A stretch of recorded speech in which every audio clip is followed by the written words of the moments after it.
नमस्कार दोस्तों, कैसे हैं आप लोग और कैसे हैं सब लोग आपके घर में। मैं प्रियंका आप सबका स्वागत करती हूँ मेरे चैनल प्रियंका की दुनिया ब्लॉग और मेरी इस नई वीडियो में।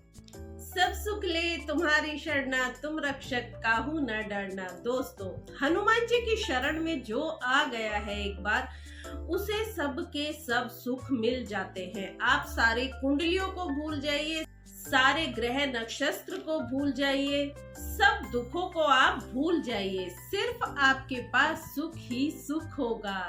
आप हनुमान जी की शरण में जाइए। इस पूरे संसार में कोई भी ऐसा कार्य नहीं है जो हनुमान जी महाराज के लिए असंभव तो छोड़िए, अगर मुश्किल भी हो जाए। आज की इस वीडियो में हम बात करेंगे कि आप अपनी मनोकामना की पूर्ति के लिए हनुमान जी महाराज को किस तरह से अर्जी लगाएं। देखिए दोस्तों, अर्जी लगाना एक बहुत ही वैदिक तरीका है। इसका रिजल्ट आपको हफ्तों में नहीं, दिनों में नहीं, बल्कि कुछ ही घंटों में आपको मिल जाएगा। देखिए, अगर आप ये सब कुछ अपनी पूरी भावना के साथ, पूरी श्रद्धा के साथ और इस विधि के साथ करते हैं, जो विधि मैं आपको बताने वाली हूँ, आपकी इच्छा जरूर पूरी होगी। देखिए, तरीका बहुत जरूरी है। किसी भी कार्य को आप एक विधि के द्वारा कीजिए, लेकिन इसके साथ ही जरूरी है आपका पूर्ण रूप से उस विधि पर विश्वास होना, श्रद्धा होना और आपकी सच्ची भावना होना। और अगर ये सब कुछ है तो आपका काम हनुमान जी महाराज जरूर पूरा करेंगे। आपकी मनोकामना हनुमान जी जरूर पूरा करेंगे। लेकिन अगर अभी तक आपने वीडियो को लाइक नहीं किया है तो एक लाइक हनुमान जी के लिए जरूर कर दीजिएगा। साथ ही कमेंट सेक्शन में जाकर सच्चे दिल से हनुमान जी का नाम लेकर जय हनुमान और जय श्री राम जरूर लिखिएगा। आपके ऊपर बजरंग बली की कृपा जरूर बनेगी। और साथ ही मेरे जो भी भाई बहन मेरे चैनल पर नए हैं, वो चैनल को सब्सक्राइब जरूर कर लीजिएगा। बहुत ही थोड़े से कम रह गए हैं हम लोगों का परिवार 1 लाख होने में। तो सभी लोग चैनल को सब्सक्राइब जरूर कीजिएगा, साथ ही बेल आइकन को प्रेस कर दीजिएगा ताकि मेरी आगे आने वाली वीडियो के नोटिफिकेशन आपके पास सबसे पहले पहुंच सके। तो दोस्तों, आपको ये प्रयोग जो है वो मंगलवार को करना है या फिर शनिवार को करना है। देखिए, मंगलवार का दिन भी हनुमान जी महाराज का ही है और शनिवार का दिन भी हनुमान जी महाराज को ही समर्पित है। तो इसके लिए आपको क्या क्या सामग्री की जरूरत है, तो आपको पहले ही सारी सामग्री जमा कर लेनी है। देखिए, सबसे पहले आपको चाहिए एक जटा वाला नारियल और साथ में चाहिए आपको एक भोजपत्र। देखिए, भोजपत्र बहुत ही आसानी से मार्केट में मिल जाता है, एक 10 रुपए का ही आता है। आप इसे पूजा की दुकान से ले सकते हैं। और अगर आपको फिर भी मार्केट में भोजपत्र ना मिले तो ऑनलाइन बहुत आसानी से भोजपत्र मिल जाता है। अमेज़न की साइट पर आप चेक कीजिएगा, आपको भोजपत्र मिल जाएगा। और इसके साथ ही आपको लेना है चमेली का तेल। छोटी चमेली के तेल की एक छोटी सी बोतल आप ले लीजिएगा।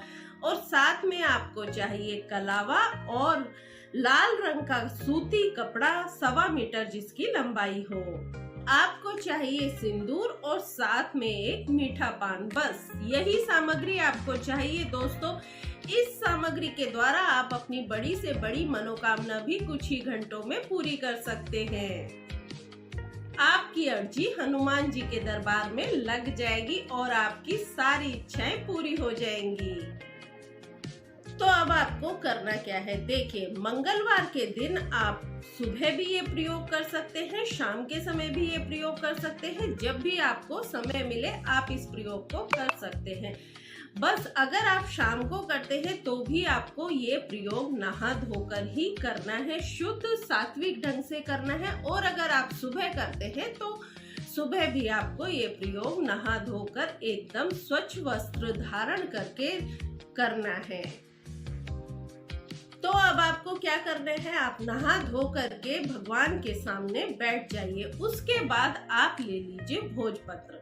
देखिए, भोजपत्र लेकर के उसके सेंटर में आपको अपनी इच्छा, अपनी मनोकामना लिखनी है। आपकी कोई भी मनोकामना हो सकती है। अगर आपके बच्चों की शादी नहीं हो रही है तो आप उनकी शादी के लिए लिख दीजिए। और अगर आपकी खुद की शादी के लिए भी लिखना है तो आप उसमें अपना नाम लिखिए। बीच में आपको ये जो भी कुछ अपनी इच्छा लिखनी है भोजपत्र के बीच में लिखनी है। आप अपना नाम लिखिए और मेरी शादी इतना लिखिए। आपको पैसा चाहिए तो जितना पैसा आपको चाहिए आप वो लिख दीजिए। आपको अपने बच्चों को पढ़ने के लिए या किसी और काम के लिए विदेश भेजना है तो वो लिख दीजिए। मेरा कहने का मतलब है कोई भी मनोकामना हो आप उस पर लिख दीजिए। अब बीच में आपने इस तरह से मनोकामना अपनी लिख दी उस पर। उसके बाद आप छोटे छोटे अक्षरों में उसके चारों तरफ राम लिखिए। राम राम राम राम राम राम, इस तरह से चारों तरफ लिखते हुए पूरे भोजपत्र पर आप राम राम लिखकर उसको भर दीजिए। लेकिन एक बात का ध्यान रखिए दोस्तों, आपको ये जो लिखना है राम जो लिखना है वो नीले रंग के पेन से नहीं लिखना है। नीले रंग के पेन को छोड़कर आप बाकी किसी भी कलर का पेन ले सकते हैं। हरे रंग से भी लिख सकते हैं, लाल से भी लिख सकते हैं या फिर काले रंग के पेन से भी लिख सकते हैं। देखिए काला रंग भी कोई बुरा नहीं होता है, माँ काली का रंग होता है। और प्राचीन समय में भी बही खाते जो लिखे जाते थे वो काले रंग की कलम से ही लिखे जाते थे। अब आपने पूरे भोजपत्र पर लिख लिया है राम नाम से, उसको पूरा भर लिया है। अब आपको क्या करना है, आपको वो नारियल लेना है और जिस साइड से आपने भोजपत्र पर लिखा है वो साइड आप इस तरह से नारियल के ऊपर आपको लगा देनी है। उसके बाद जो लाल रंग का कपड़ा है वो आपको लेना है और आपको इस नारियल और भोजपत्र के ऊपर उसको अच्छे से लपेट देना है। पूरा कपड़ा आप नारियल के ऊपर लपेट दीजिए। उसके बाद आपको कलावा लेना है और कलावे से आपको नारियल के ऊपर वो कपड़े को बांध देना है। देखिए आपको कलावा नारियल और कपड़े के ऊपर 7 बार लपेटना है।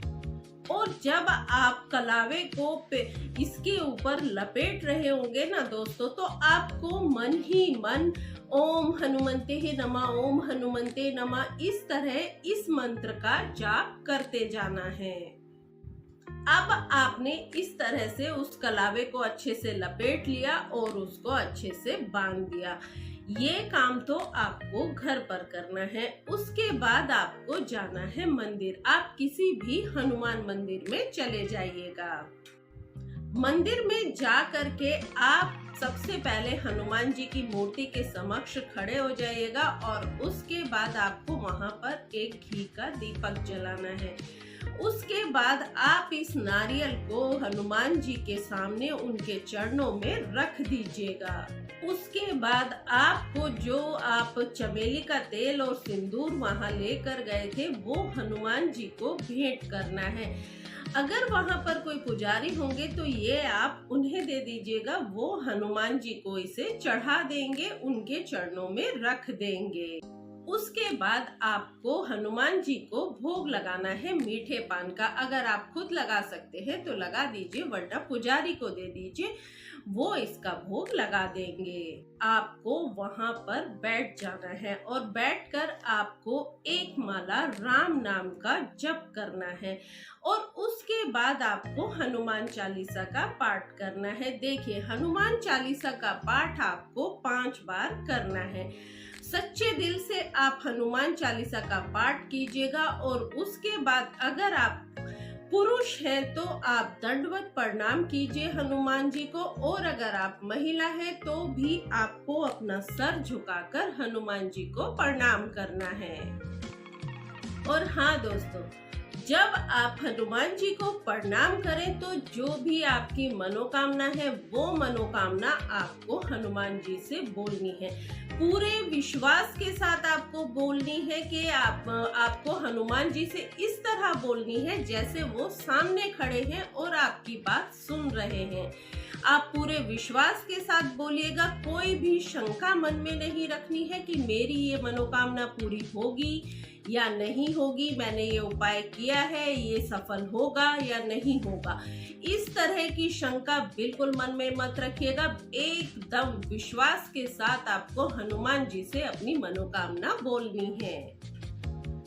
देखिए, किसी भी तरह का क्वेश्चन मार्क नहीं लगाना है कि होगा तो हो जाएगा, नहीं हुआ तो कोई नहीं, हमने तो प्रयोग कर ही लिया है।